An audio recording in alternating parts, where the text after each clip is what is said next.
Bruce Haigh was Australia's Deputy High Commissioner in Colombo, distinguished Australian humanitarian, one of those who I must say is routinely smeared by opponents of events like this as actuated by sympathy for one side in the conflict. Anything but the case. Bruce Haigh, you're very welcome. Please tell us your perspective on these events. Thank you.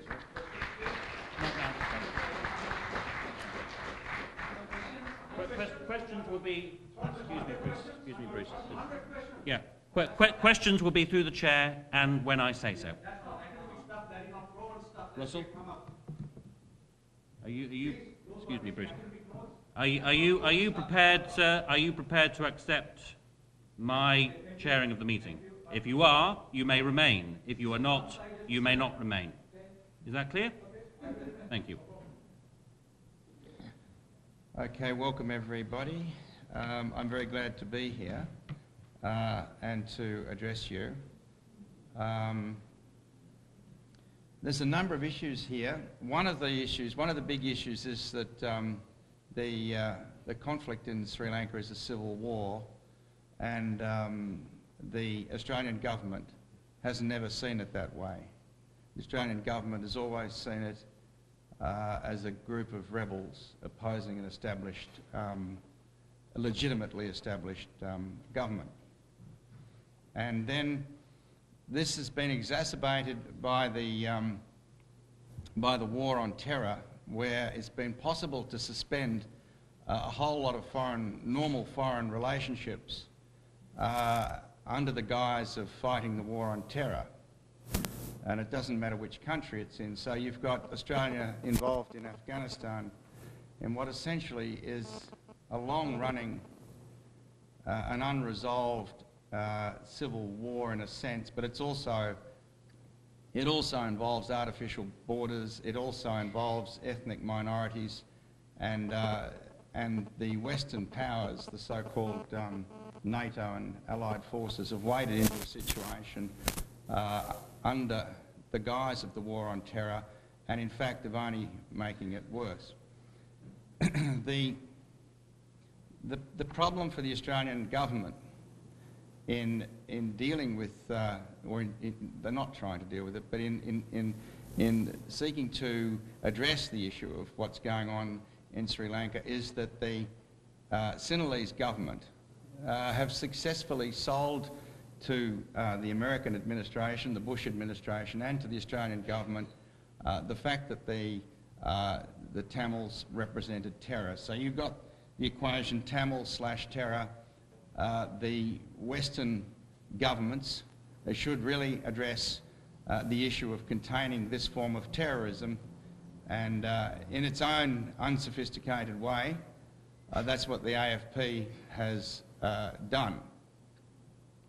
Now, one of the problems in all of this is that the humanitarian aspects of what's been happening in Sri Lanka have been lost under the fear that's been generated here and in the United States and in the United Kingdom of terror, of this whole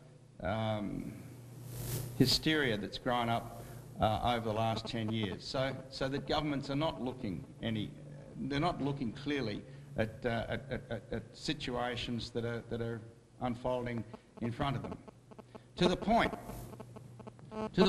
that Australia, in July 2009, sent by private jet aircraft, chartered jet aircraft, Rear Admiral David Thomas to Colombo to urge the Sri Lankan authorities not to allow young Tamils and Tamils generally access to the ports of and other avenues, but mainly the ports of Sri Lanka, to get into boats and come to Australia. Now, we might think that's laughable, but that's what did happen, and it happened in the company of a Foreign Affairs official, and they were there for 2 days.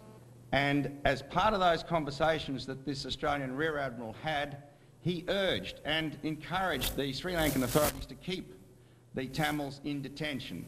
So Australia now is party to keeping these people in detention, and the reason was, from Australia's point of view, that we didn't, A, want refugees of Tamil origin coming to Australia by boat, and we didn't want members of the LTT settling in Australia because they could blow up buildings and post offices and pubs in Australia. Now, I find that totally reprehensible. As an Australian representative, as somebody who's been in many countries where there's been the problem of refugees, I find that where Australia now finds itself and the way it's behaving is totally foreign to me and utterly reprehensible. That Rear Admiral should have gone to Sri Lanka and he should have argued the case for humanitarian assistance to the people in the camps. And so should that Foreign Affairs official. But we did not. In fact, we went along with this incarceration of Tamils. Now, you know what's happening, of course. These people are incarcerated. Anybody, male or female, between the ages of 15 and 40 will be regarded by the Sri Lankan authorities as potentially an LTTE member and or supporter. But by keeping these people in detention, what's happening is that the Sri Lankan authorities are creating bitterness and anger which they themselves are now going to find increasingly hard to contain. They're actually exacerbating the very problem that they wish to eliminate. But they're not holding them there for that reason. This is pure vindictiveness. This is the victor behaving really badly towards people who are totally dispossessed and totally powerless.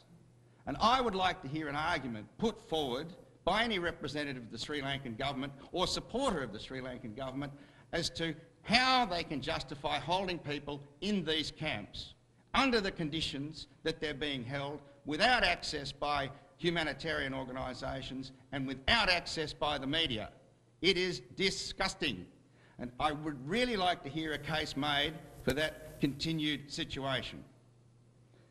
Having said that, and going back to my own country, the government, headed by Mr Rudd, has not made such a case, has not carried out a campaign of seeking the Sri Lankan government to behave properly towards its own citizens, and I think all of us can share in that shame.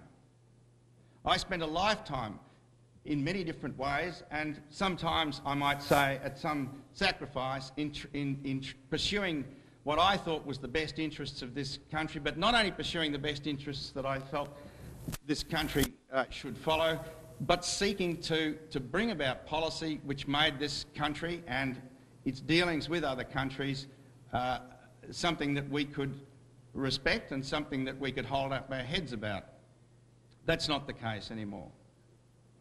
And it was started, as we know, by the previous government, and it's been carried on by the current government, and therefore the sorts of pressure that we collectively can bring to bear on this government are to be commended.